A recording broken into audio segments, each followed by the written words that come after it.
Ayun, magtatahi tayo ng dito sa Tambalete. Ito yung tatahi natin. Yan, ito yung pares nito. Tatahiin natin dito sa Tambalete. Stitch na natin. Ito, nasimulan ko na pala. Simulan ko na nakasalang na dati dito sa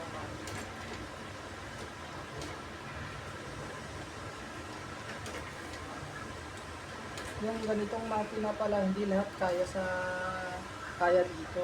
Yung mga ganitong sulas lang, naninipis, kayang tahi sa gilid. Tawag dito sa makina dito, Tambalete. Ang kagandahan kasi sa ganitong makina, kayang manahi kahit sa bag, maleta, saka sapatos na rin katulad dito, saka patches. Kumpara dito sa makina dyan, yan, mabilis yan yung makina dyan, post pipe yan. Ito mano-mano pero lahat kaya sa iyo. Yung mga ganitong makina kasi, pwede sa pangbag, yun nga lang medyo may katagalan. Kumpara din sa post pipe na mabilis. Ayan, yun ang paano yung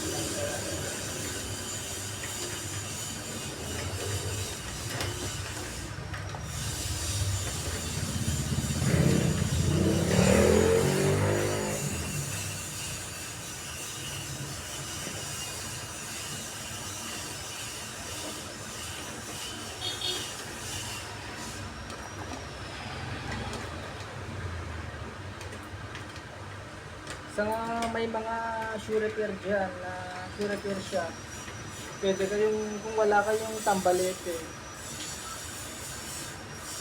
pwede rin kayong yung, yung mga may shoe repair, halos karamihan na ginagamit saliwa o kaya yung ito Tambalete. Yun ang nakikita ko sa Manila, yung sa shop sa Manila.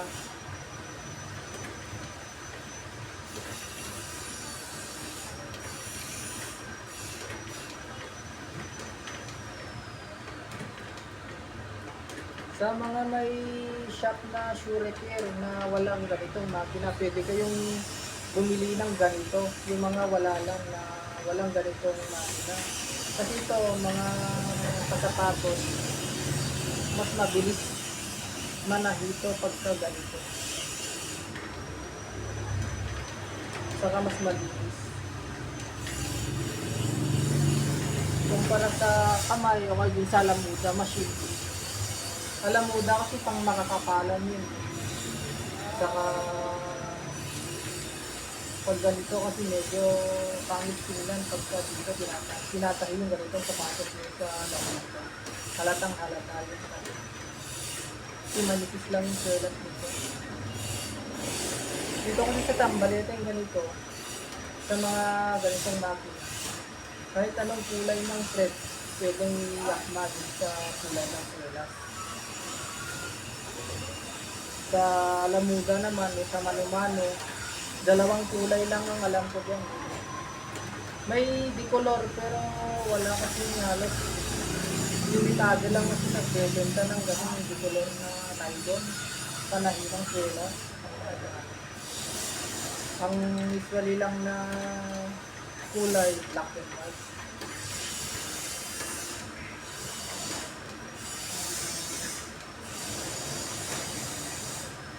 Ayan. Patapos na.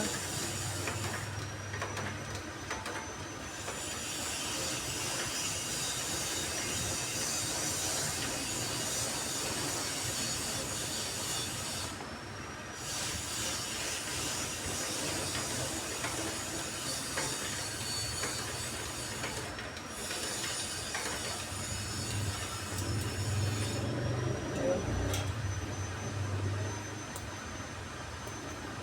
Ang galing na natin yun. Ito siya yung tahi niya. Halos hindi halata.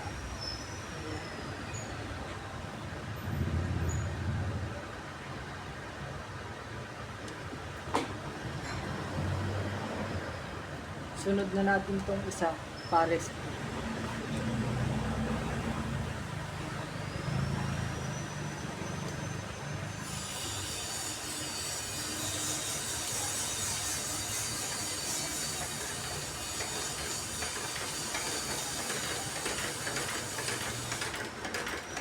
May belt ito, hindi ko lang ginagamit kaya kinakamay ko na lang. Wala kasing belt kaya kinakamay ko sa paggalaw. Ginagamit ko yung handle niya.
Yun, tapos na natin itong isang pares ng sapatos.